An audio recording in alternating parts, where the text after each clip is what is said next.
안녕하세요. 정보가 세상을 바꾼다의 인포뱅크입니다. 이번에 전해드릴 내용은 마이크론, 매출 반토막의 구조조정, 메모리 반도체 기업, 삼성의 입만 쳐다봐에 대해서 한번 알아보도록 하겠습니다. 여러분의 구독, 좋아요, 그리고 필요하시면 알람 설정까지 부탁드리겠습니다. 지금 전 세계적으로 인플레이션의 영향에 지금 있죠. 그렇기 때문에 미 연준이 지금 계속적으로 이 금리를 올리고 있는 상황입니다. 이 인플레이션을 잡기 위해서 이 금리를 올리기 시작하면서 이제 소비 심리가 줄어들어가고 있어요. 소비 심리가 줄어들어가면서 완성품, 말하자면 전자제품의 완성품이 팔리지 않는 상황이 됩니다. 이렇게 되면서 어떤 일이 벌어지냐? 완성품이 팔리지 않으니까 여기에 들어가고 있는 반도체의 판매량도 줄게 되는 거죠. 지금 이러한 상황 때문에 지금 마이크론, 그리고 SK하이닉스, 삼성전자, 그리고 TSMC 메모리 반도체뿐만 아니라 비메모리 반도체까지도 잘 안 팔린다라는 그런 이야기가 나오고 있는 상황이죠. 지금 스마트폰도 예상 외에 부진이 있다라는 그런 말들도 나오고 있기 때문에 이러한 모든 영향이 끼쳐간다라는 거죠. 자, 이야기는 시작을 해보도록 하겠습니다. 지금 미국을 대표하는 메모리 반도체 기업이자 삼성전자, SK하이닉스와 함께 3대 메모리 기업 중 하나로 꼽히는 마이크론이 올해 4분기에 7년 만에 적자로 전환되는 어닝 쇼크를 기록했습니다. 매출이 반토막이 나면서 구조 조정까지 해야 되는 입장까지 몰리게 된 거죠. 원래는 구조 조정은 맨 마지막에 선택하는 수단이라고 지금 보는데, 왜냐하면 구조 조정을 해서 한 사람 한 사람 다 잘려져 나가면 다시 그 사람들을 끌어모아서 다시 회복시키기가 어렵기 때문이죠. 그런데 이 구조 조정을 한다라는 것은 막판까지 몰렸다라고 말을 할 수 있게 되는 거죠. 지금 전체 직원의 10%를 구조조정하는 방안을 발표하면서 삼성전자의 입만 바라보는 입장이 된 것입니다. 특별히 삼성전자 같은 경우는 어떠한 어려움이 있더라도 그 감사는 잘 하지 않는 기업으로 알려지고 있죠. 이것 때문에 삼성전자가 감산을 할 것인지 말 것인지 이것에 대해서 삼성전자의 입만 바라보고 있는 입장이 된다는 사실이죠. 자, 그래서 이번에 알아볼 내용은 마이크론 매출 반토막의 구조조정까지 메모리 반도체 기업 삼성의 입만 쳐다봐입니다. 21일 외신과 반도체 업계에 따르면 메모리 반도체 산업에 우려를 표하는 기사를 올렸습니다. 그 이유는 3대 메모리 업체로 불리고 있는 마이크론이 2022년 매출액이 41억 달러, 약 5조 2348억 원으로 지난해 같은 기간보다 47% 반토막 났고, 영업손실은 1억 달러, 1276억 달러로 적자 전환했다고 밝혔기 때문이죠.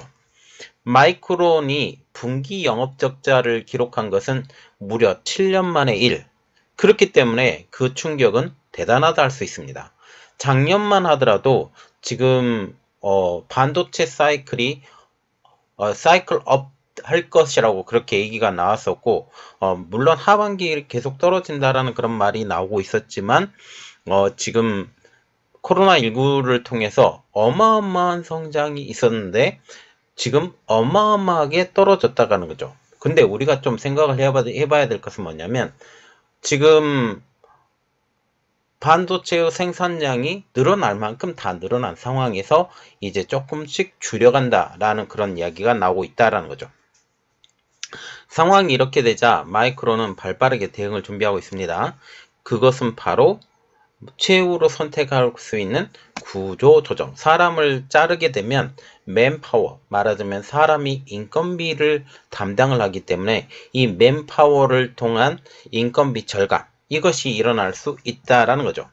4분기 영업손실을 받아든 마이크론은 미국 증권거래위원회인 SEC에 제출한 보고서에서 구조 조정의 계획에 따라 자발적인 감원, 그리고 인원 감축, 이것을 결합해서 2023년까지 직원 수를 약 10%가량 줄일 것이라고 밝혔기 때문이죠. 매년 임직원들에게 지급해오던 상여금도 재정 긴축 차원에서 중단하기로 했습니다. 현재 마이크론의 직원 수는 약 48,000여 명 정도, 이번 구조조정으로 5,000명에 가까운 직원들이 구조조정이 될 것으로 보이고 있습니다.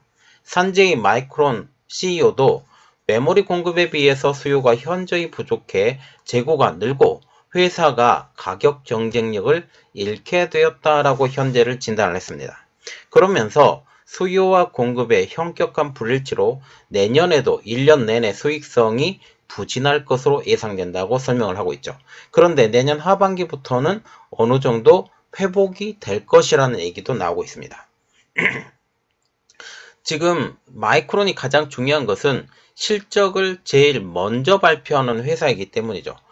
그래서 메모리 반도체 기업 실적의 바로미터라고 불리는 이 마이크론이 우려만큼이나 부진한 실적을 내놓으면서 삼성전자의 메모리 사업부, SK 하이닉스에 대한 실적 전망도 잿빛으로 변했다라는 분석입니다. 금융정보업체인 FN가이드에 따르면 삼성전자의 4분기 영업이익은 7조 9,970억 원으로 추정된다라는 거죠. 이 수치는 3개월 직전의 수정치보다 지금 33%나 감소한 수준입니다. 유진투자증권과 DB투자금융투자도 삼성전자 4분기 영업이익이 6조 원대까지 떨어질 수 있다고 내다봤습니다. 이 경우 2020년 1분기 이후 11분기 만에 최저점을 찍게 되는 셈이죠. 지금 이러한 상황이 지금 1분기 이후 지금 2020년 1분기라는 것은 지금 코로나 사태가 제 최정점에 있었던 그 시기만큼 지금 최저점을 찍는다라는 거죠. 세계 최대 투자은행인 골드만삭스는 더 우울한 전망을 내놨습니다. 골드만삭스는 삼성전자 4분기 예상 영업이익이 5조 8천억 원, 그리고 기존의 7조 8천억 대비 25%나 하향 조정했습니다. 삼성전자는 반도체 부분에 대한 하반기 TAI 목적 달성 장려금을 지난해 절반 수준으로 줄이는 등 강력한 비용 절감으로 나서기로 했습니다. SK 하이닉스도 내년 투자 규모를 50% 이상 줄이기로 했죠. 자, 지금 반도체 업계들이 어떤 일이 벌어지냐면 투자를 예상보다 줄이고 있다라는 그런 말들이 나오고 있죠.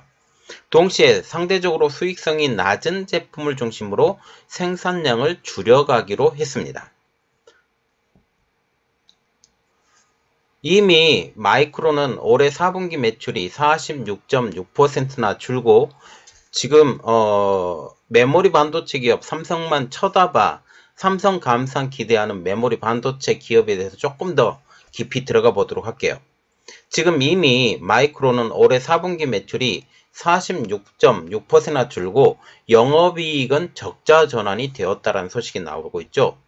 SK 하이닉스도 인텔에서 인수한 낸드 부분의 손실까지 합치면 적자폭이 1조 원대를 훌쩍 넘을 것으로 예상이 되고 있습니다.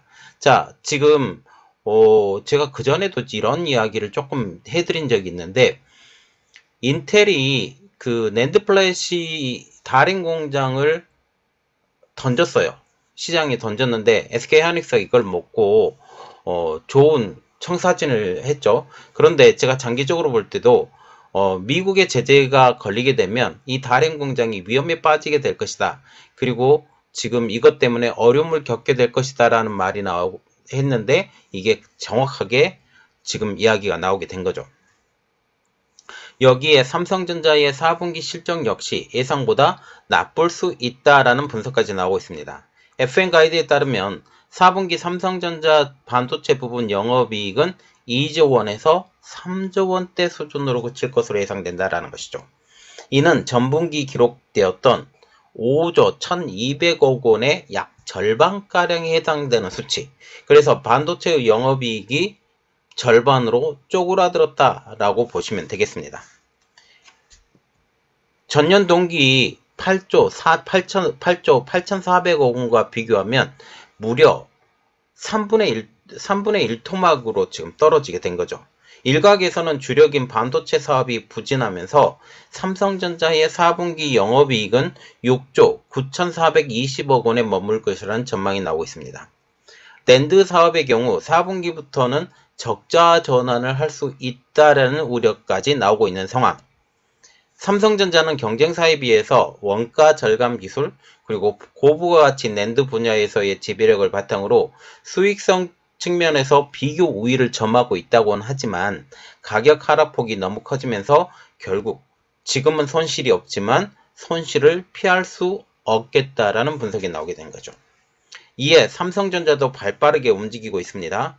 미국의 제재로 인해 YMTC의 3D 낸드의 퇴출이 가시화되고 있는 가운데 가격 인상을 10% 정도 하기로 한 것이죠. 이제 반도체 업체들의 눈은 삼성의 입만 바라보고 있습니다.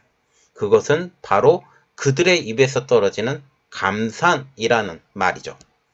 YMTC의 퇴출이 가시화된다 할지라도 내년 하반기가 되어서야 안정화가 예상되고 있기 때문이죠.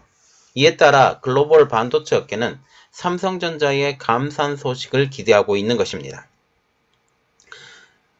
삼성전자의 메모리 반도체 감산이야말로 경쟁사뿐만 아니라 삼성전자의 실적에 영향을 미칠 수 있다라는 분석이 나오기 때문이죠. 다올투자증권도 최근 보고서에서 삼성전자의 감산 결정이 없다면 다른 기업은 물론이고 삼성전자 메모리 사업부조차도 내년 2분기에 적자 전환이 불가피해 보인다라고 설명할 정도입니다. 자, 그런데 우리가 봐야 되는 것은 내년 2분기에 적자 전환이 불가피해 보인다라는 건데 지금 내년 3분기에서 4분기 때는 이제 반도체가 정상화된다라는 말까지 지금 나오고 있어요. 그래서 내년 3분기까지 지금 힘들어지고 2분기, 3분기까지 힘들어지고 하반기부터는 다시 사이클이 올라간다라는 지금 이야기가 나오고 있기 때문에 삼성전자와 같은 경우는 한두 분기 정도 조금 손해를 감수하고 감산을 할 것인지 아니면 감산을 안 할 것인지 아니면 이것에 대응해서 감산을 할 것인지에 대해서 삼성전자의 고심이 있다라는 거죠. 만약 삼성전자가 감산을 하지 않는다면 다른 업체들이 더 많은 감산을 결정해야 되는 이유가 되기 때문이죠. 그런데 일부에서는 삼성전자가 감산에 들어가지 않을 것이라고 예상을 하고 있는 상황입니다. 삼성전자가 경쟁사들의 감산의 틈을 타서 공급량을 그만큼 늘려서 점유율을 확대할 것이라는 전망이 나오고 있기 때문이죠. 내년 하반기부터 수요가 회복세에 돌입할 것이라는 예상이 나오고 있는 가운데 공급량을 늘려 점유율을 높이면 이제 회복세가 돌입할 그때가 돼서 점유율 확대 효과를 제대로 누릴 수 있기 때문이죠. 한번 감산이 됐다가 다시 회복하는데도 시간이 걸리기 때문에 그때 당시에는 탄력을 받을 수 없는 상황이 될 수 있다라는 거죠. 지금 삼성전자가 감산을 하지 않으면 다른 업체들이 더 많은 감산을 감내해야 되는 것도 이 때문입니다. 하지만 메모리 사업부가 적자로 전환되는 사태까지 몰고 가지 않을 것이라는 것이 전문가들의 공통된 의견이라는 거죠. 메모리 사업이 적자를 기록할 경우 경영진에 가해지는 압력이 적잖을 것으로 보이기 때문입니다. 이 때문에 삼성전자가 감산카드로 꺼낼 수 있다는 것으로 보는 것이죠. 시장 조사기관인 가트너에 따르면 내년 메모리 반도체인 D램, 낸드 플래시의 시장 규모는 1336억 달러로 올해 1593억 달러에 비해서 내년에 16.1% 역성장할 것이라고 전망하고 있습니다. 또 다른 시장 조사 기관인 WSTS는 내년 메모리 반도체 성장률을 마이너스 17%로 예상하면서 반도체 시장 전체 성장률은 마이너스 4.1%의 역성장폭보다 훨씬 더 클 것으로 보고 있습니다. 자, 이것은 다시 말하면 빈메모리 반도체로 불리고 있는 파운드리에서는 그렇게 큰 타격이 없지만 메모리 반도체로 불리고 있는 D램과 낸드 플래시에서 많은 타격이 있을 것이다 라고 말을 하게 되는 거죠. 대만의 시장 조사 업체인 트랜스포스는 분기 하락폭이 2008년 세계 금융위기 때에 이어서 두 번째로 큰 수준이다 라고 평가를 하면서 가전 등 완제품 수요 위축으로 이어진 가운데 서버용 D램마저 출하량이 둔화되고 있다고 밝히고 있습니다. 지금 서버용 D램 같은 경우도 지금 DDR5를 기대를 하고 있어요. 왜냐하면 속도가 더 빨라져야 되기 때문에. 그런데 이것은 문제는 인텔이 서버용 D램의 판매를 하지 않는 것에 있는 것으로 우리가 분석을 할 수가 있죠. 결국 세계 경기 둔화가 전자기기의 판매의 둔화를 만들었고, 이것이 반도체 시장을 덮친 것이라고 분석을 할 수 있는 것이죠. 이것이 메모리 반도체인 D램과 낸드에 영향을 줬고 파운드리에도 영향을 주고 있는 것입니다. 그러나 내년 하반기부터는 경기의 회복이 예상되는 만큼 반도체 사이클의 반등을 기대하는 것도 사실입니다. 자, 지금 보시면 메모리 반도체의 지금 바로미터로 불리고 있는 마이크론 실적이 마이너스로 돌아섰다. 분기. 그런데 이것을 보면서 삼성과 SK 하이닉스도 지금 긴장을 하고 있다. 특히 삼성전자 같은 경우는 지금 생산 단가가 다른 업체들에 비해서 더 낮은 편이에요. 그런데 성능은 더 좋기 때문에 이것을 가지고 좀 더 비싸게 받는 현 상황입니다. 실제로 삼성의 D램과 삼성의 낸드 플래시가 더 각광을 받고 있는 것도 이 때문이죠. 자, 이 내용들이 여러분들에게 많이 도움이 되셨다고 생각을 하시면 구독, 좋아요, 그리고 필요하시면 알람 설정까지 부탁드리겠습니다. 감사합니다.